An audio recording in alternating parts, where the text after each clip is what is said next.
Aujourd'hui, je vous le dis, c'est vraiment avec plaisir qu'on vous reçoit pour votre livre Les Contes des Fées, donc Oscar Lalo aux éditions Belfond.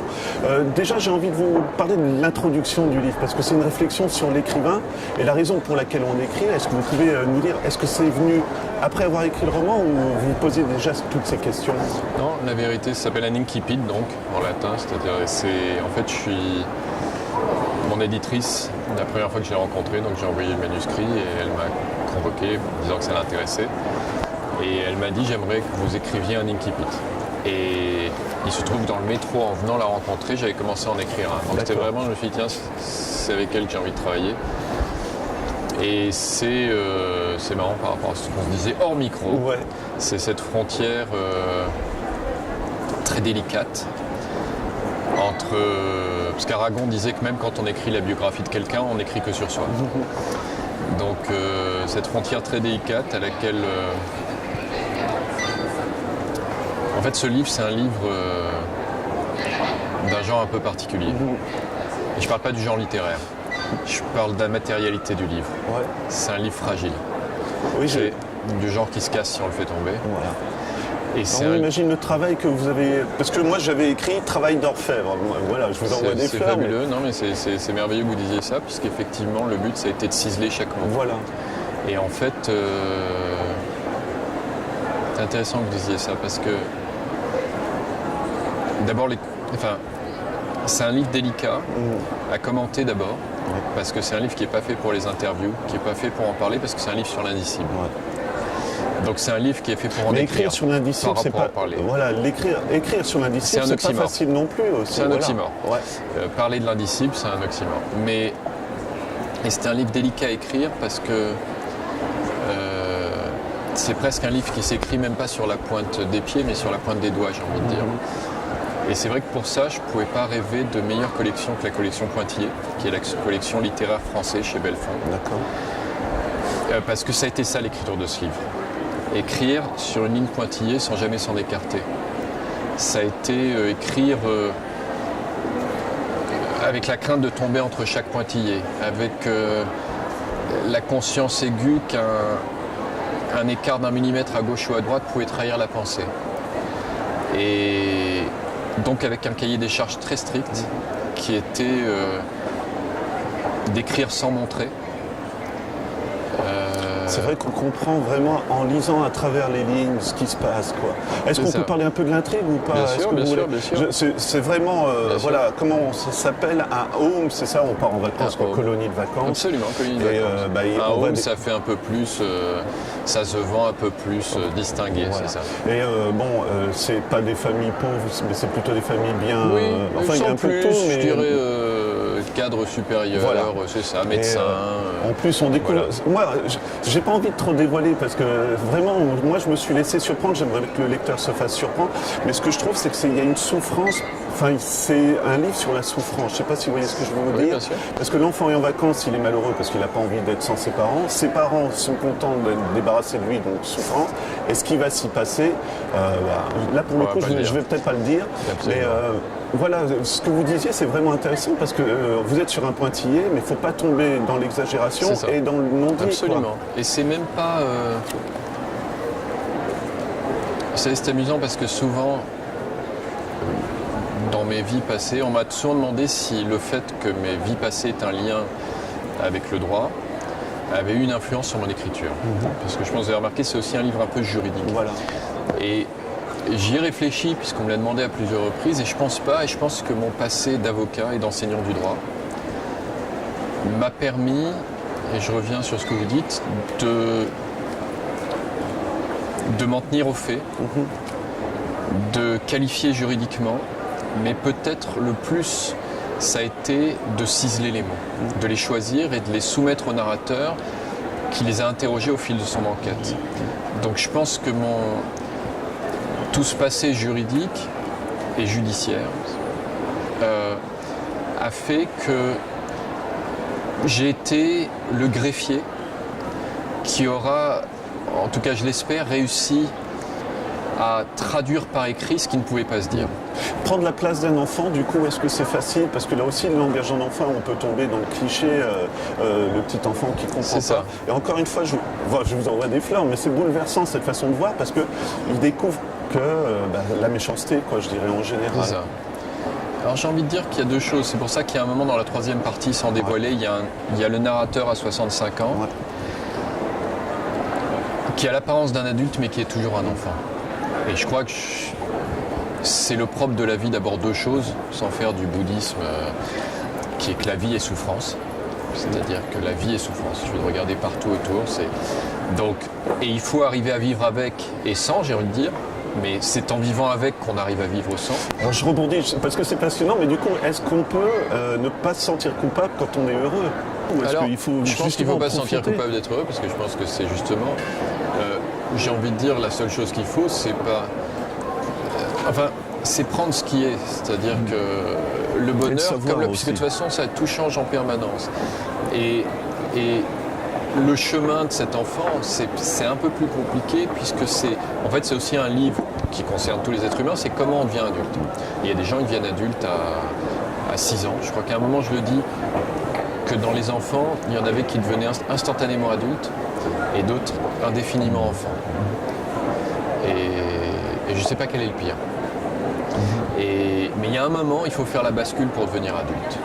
Et faire la bascule pour devenir adulte, pour le narrateur, c'est une phrase terrible, mais c'est faire le deuil de sa naissance. C'est faire presque comme un administrateur judiciaire prononcer la faillite de son enfance. Et c'est marrant parce qu'on dise prononcer pour le mot faillite, parce que justement c'est ce que le narrateur n'arrive pas à faire, à prononcer, quoi que ce soit, parce qu'il a été assigné au silence. C'est ce que j'avais relevé justement, c'est qu'il voudrait parler, mais il ne sait pas à qui le dire. Absolument. Parce que de toute façon, il y a de l'animosité autour de lui, quoi, constamment. Il y a de l'animosité, au pire, j'ai envie de dire. On lui dit, mais de quoi tu te plains? Voilà. Les petits-enfants en Afrique adoreraient être dans un hall d'enfants, Et comme ça, toi. combien de fois on a pu le dire, hein, ces Voilà. phrases comme ça. Et on le dit à tous les enfants. Ouais. Et donc, à ce moment-là, il y a effectivement, pour le coup, la culpabilité de se dire, cette espèce de culpabilité vicieuse du bonheur, j'ai envie de dire, et même la culpabilité. Alors là, c'est l'avocat qui vous parle, c'est marrant, parce que mon premier cas, alors que j'avais 20 ans et que j'étais un jeune avocat, ça a été en cour d'assises des mineurs. Et pour un viol, sur une jeune fille. Et j'ai pu voir ce concept délétère, terrible, qu'on balance aux personnes abusées, qui est de les rendre un peu complices de l'abus qu'elles ont subi. Est-ce que ta jupe n'était pas trop courte? Et donc il y a cette culpabilité inhérente à toute la pensée du narrateur qui se dit en permanence, bon, mais je me plains de ça. Et en plus, avec cette problématique supplémentaire que j'ai essayé de fouiller et qui est complexe, qui est, quelle est la valeur presque juridique, mais je dirais véridique, d'un souvenir quand on a 2 ans, c'est-à-dire à un âge où on n'est pas construit. Et c'est pour ça qu'il y a ce concept en droit d'infant qui est avant 6 ans. Et un infant, précisément parce qu'il est en train de se construire, le droit le protège. D'accord. Et il protège parce donc il est irresponsable. Il est irresponsable. On n'écoute pas sa parole. Mais on n'écoute pas sa parole, mais en même temps il est coupable de rien. Il peut être ni jugé ni condamné, mais ni écouté. Pas entendu. Vous avez tout compris. Ouais. Quand on écrit comme ça justement, et que ça doit être fort hein, au niveau de l'émotion aussi pour l'écrivain, parce que le lecteur, en tout cas moi que je suis, je l'ai ressenti. On y va facilement. Est-ce qu'on a envie on s'implique dans le personnage tellement qu'on a de la pitié? C'est amusant, il y avait des lycéens qui passaient hier dans le salon et demandant à chaque écrivain, et c'est génial, ils ne se sont jamais arrêtés sur moi, je devais leur faire peur avec ma barbe. Et comme il y avait 2 jolies filles autour de moi, elles ont été, et leur question c'est toujours comment est-ce qu'on écrit, ça vient comment l'inspiration? Et dans la littérature de l'indicible, mutatis mutandis, comme on dit en latin, c'est-à-dire toute chose étant égale par ailleurs, je pense qu'il y a aussi une petite corrélation à faire avec la littérature des camps de concentration, sans que ce soit aussi lourd et tout ça, mais dans le sens de l'indicible. Ne pas arriver à dire à ses proches quelque chose qui vous est arrivé. 1, parce qu'on n'arrive pas, et 2, parce qu'ils ne veulent pas l'entendre. Ils ne veulent pas se retrouver dans cette situation. Et là, c'est une littérature, j'ai envie de dire, de l'urgence. C'est-à-dire que ce livre, c'est écrit malgré moi. Ce livre, il y a tout un passage où le narrateur dit comme il n'arrivait pas à s'écrire parce qu'un son ne sortait, il a dû avoir recours à la violence des frappes. Et donc il écrit la nuit et il écrit sur son ordinateur. Et il voit cette chorégraphie de ce qu'il souhaite dire, qui s'écrit sous lui, malgré lui, mais pour lui. Puisque c'est aussi une œuvre de libération de pouvoir parler. C'est pour ça qu'on va chez le psy. Parce que tout d'un coup, on peut dire des choses qui semblent ne pas faire sens, pire, qui semblent être anodines. Et les grands psychanalystes voient dans l'anodin, je veux dire, le paroxysme de ce qui est important en vous, de ce qu'il fallait dire. C'est-à-dire, tout d'un coup, ils décèlent dans une phrase qui est rien, qui dit oui, quand je dors, je perds ma porte à clé. Mais enfin, ça n'a aucune importance, je pense que tout le monde le fait. Mais non, tout le monde ne le fait pas. Et surtout quand on a des enfants, etc.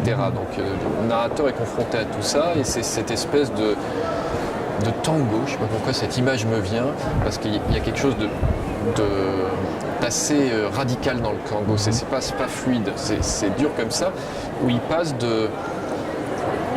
J'ai fait tout un développement, moi, par rapport à Hamlet, entre mon livre et celui d'Hamlet, qui est un monument de la littérature mondiale, mais aussi dans le sens où Hamlet, vous savez, il se fait passer pour un fou, mais il n'est pas fou. Aussi, voilà. Il est toujours en souffrance, et le narrateur, pareil, il dit « je mens, je dément, je mens, je dément », et c'est comme ça qu'on vient dément.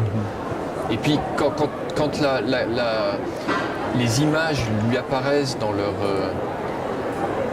effroyable cruauté, il dit bon je dément. Donc, mais il passe de ce stade, c'est-à-dire c'est exactement le contraire d'Hamlet. C'est-à-dire qu'Hamlet, il se fait passer pour un fou pour obtenir la vérité. Et le narrateur des contes des fées, il marche en bordure de cette immense falaise qu'est la folie, et lui, il doit s'en écarter pour trouver la vérité. Mais est-ce qu'il ne serait pas tenté de tomber justement ? C'est la plus grande tentation. Mais là, c'est la fuite suprême. Et lui n'a jamais cédé au suicide. Il y a cette espèce de flamme de vie en lui qui dit voilà, ça s'appelle un réflexe de survie qui lui permet de faire tout ce trajet et d'interroger tous les mots, et d'interroger tous les souvenirs, et d'interroger, voilà.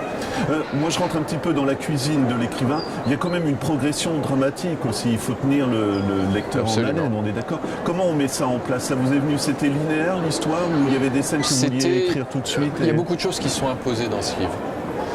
Et c'est vrai que ça commence par un voyage en train, qui est, comme pour le reste, anodin et pas anodin du tout. Parce que les trains, c'est dans le premier chapitre, donc je déflore pas trop, ils séparent, ils déportent, ils brisent. Ouais. Ça revient à ce que vous disiez. Donc il y a cette image anodine, et puis qu'il y a une image terrible. Mais il y a le train, donc je dirais que c'est presque chronologique, il y a l'arrivée dans la colonie de vacances, et à chaque fois c'est pareil. De l'extérieur, on voit des enfants qui arrivent dans une colonie de vacances. De l'intérieur, c'est un enfant qui est éparpillé de sa souffrance, de la séparation de sa mère, qui lui a lâché sa main pour la donner à un homme dont il ne sait pas trop, mais dont il sent la poigne, qui le menotte et qui lui menotte sa petite menotte. Et donc voilà, ça progresse comme ça, jusqu'à ce qu'effectivement, après la description de ce camp, parce que c'est amusant qu'on dise un camp de vacances. Non mais c'est fou ce que vous dites, parce que la sémantique, c'est fabuleux, c'est-à-dire l'utilisation des mots. Et après, boum, on tombe dans cet adulte avec son journal, qui va s'interroger et qui doit passer par l'écrit pour se parler à lui-même. Ce qu'on fait souvent, c'est un psychanalyste ou un journal ou de la méditation, enfin il y a toutes ces formules qui permettent d'être en lien avec soi-même en trouvant une rustine pour l'être sans l'être. Enfin, et voilà, et puis il y a paradoxalement, mais c'est marrant parce que vous avez saisi tout ce jeu de mots, sans que ce soit des jeux de mots pour faire un jeu de mots, il y a le coma, qui est en fait la sortie du coma, qui n'est pas un coma, qui est la sortie du coma et qui est la résilience, mais sans déflorer le livre non plus. Voilà, j'ai une toute dernière question en fait. Est-ce que ce livre, vous aviez besoin de l'écrire pour écrire d'autres livres qui iront sur d'autres sujets, ou est-ce que c'est pas une thématique, mais je dirais l'aspect dramatique, c'est ce qui vous intéresse dans une histoire ? C'est marrant, il y a les deux. Mais d'abord, je tiens à vous rendre hommage. C'est gentil.